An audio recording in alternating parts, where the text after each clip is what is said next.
అంతేలేని వేగంతోనే ప్రేమే వస్తుంటే నేను ఆనకట్ట వేయలేనే ఆహ్వానిస్తుంటే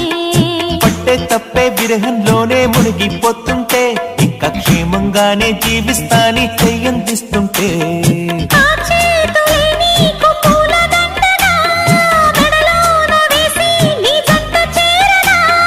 నా చూపు సూత్రంగా ముడిపడగా